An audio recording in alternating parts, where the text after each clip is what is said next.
दरभंगा जब हमर के घर छे पगली कोन सार के डर छे जिला मधुबनी जब हमर के घर छे पगली कोन सार के डर छे मिथिला हमर घर छे कोन सार के डर छे जिला सुपौल जब हमर के घर छे पगली कोन सार के डर छे जिला मधुबनी जब हमर के घर छे पगली कोन सार के डर छे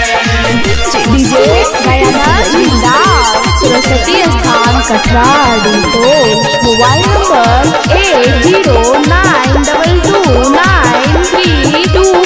8092293257। हे मामा हमर समिति छियै सोने विधायक घरे में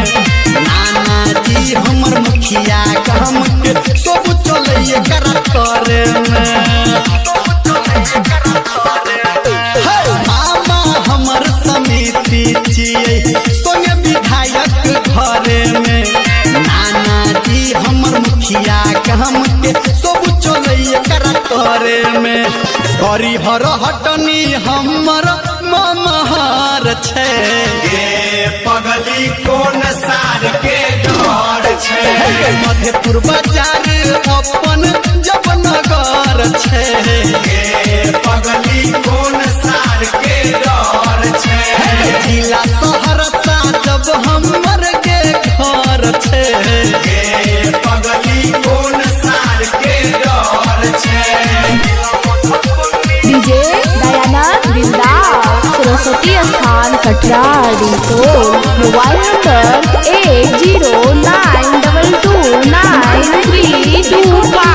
8092293257। छोटका बड़का कक्का हमर सब जमीनदार छे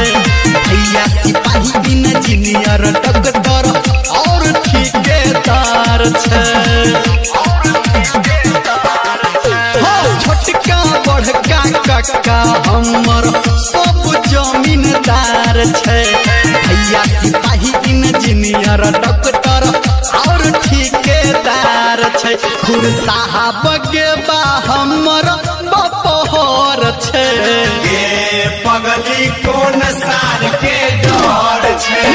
मल्ली बाजार हमर अपन शहर छे पगली कोन सार के डर छे जिला सीतामढ़ी जब हमर के घर छे पगली कोन सार के डर छे मिथिला हमर घर छे